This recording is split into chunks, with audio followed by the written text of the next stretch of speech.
गजाननाच्या कृपेने माझे गुरु दादा महाराज, तसेच आपणा सर्वांचे गुरु आहेत ते दादा महाराजांच्या कृपा आशीर्वादाने आज या ठिकाणी सतीश महाराज हजर आहेत, पण वेळोवेळी आपण त्यांचं मार्गदर्शन नेहमी घेतो.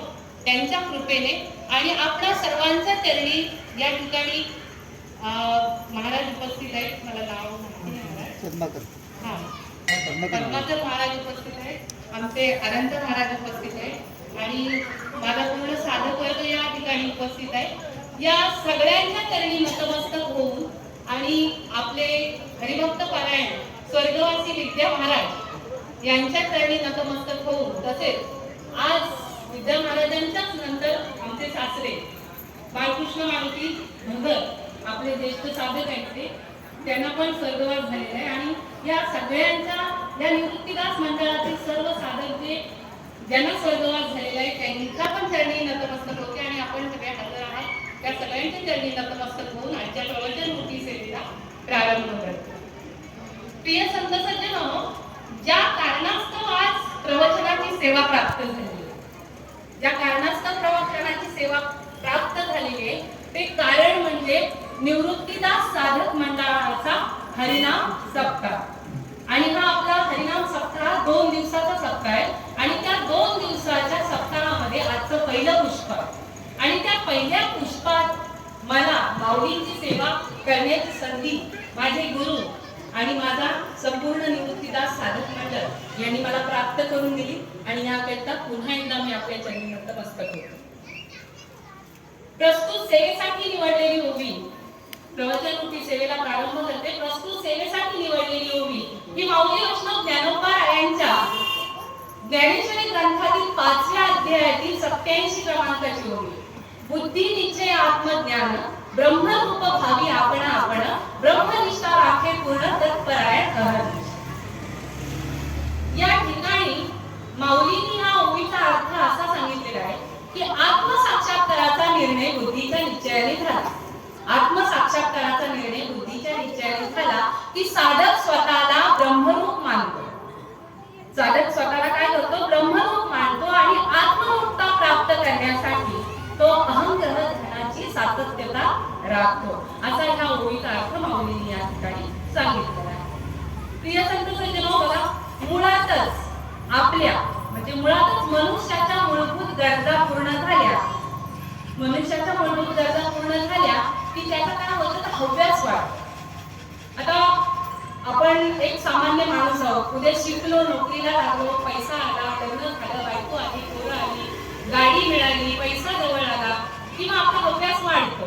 मग नामस्मरण काय आहे ह्याचं आपल्याला गणितच उरत, तिकडे आपलं लक्षच कधी वळत नाही. खरं तर लोक म्हणतात आता ह्यावेळी प्रवचन आणि ह्यावेळी कीर्तन, अहो हीच वेळ आहे प्रवचनात आणि कीर्तन येते, मग कधी दात पडल्यावर ऐकायला येत नाही तेव्हा आज मला गाता येते, बोलता येते, व्यवस्थित शब्द उच्चार होतात तेव्हाच मी काहीतरी नामस्मरण करू शकते.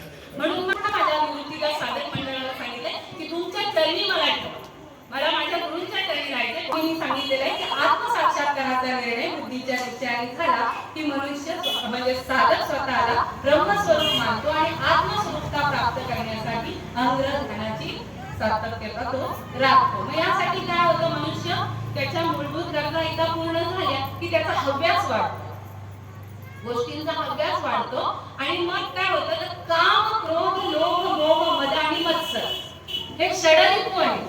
काम, क्रोध, मोह, मद आणि मत्सर हे काय आहेत तर आपले षडरिपू आहेत. मग या षडरिपूंच्या विळख्यात तो अडकला होता आणि मग नेमकं काय करायला पाहिजे या सगळ्यामध्ये अडकला. पैसा कमवताना, काम करताना, नोकरी करताना काही विपरीत घटना घडतात, त्याला सामोरं जायचं असतं. त्याला काय मुळात जन्मापासून माणूस कसा नसतं, पण संतांनी काय केलं तर प्रयत्नांची पराकाष्ठा केली आणि प्रयत्नांची पराकाष्ठा करत असताना त्यांनी त्यासोबत समाज प्रबोधन केलं.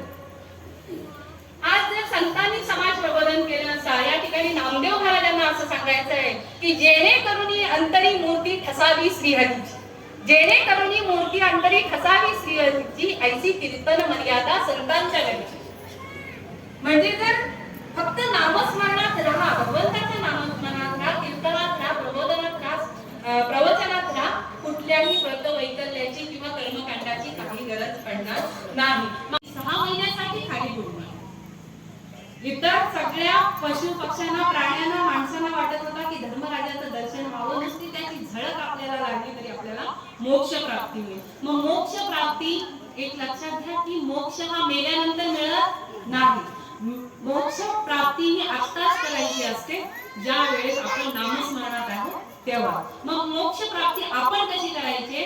तर आपला संसार करता करता थोडा वेळ नामस्मरणासाठी द्यायचा आहे आणि अशातून मोक्ष प्राप्ती करायची आहे. मोक्ष मेल्यानंतर प्राप्त होत नाही, मेल्यानंतर प्राप्त होते ती गती. आणि जर आपले कर्म वाईट असतील तर प्राप्त होते ती अधोगती. मग नरककुंडामध्ये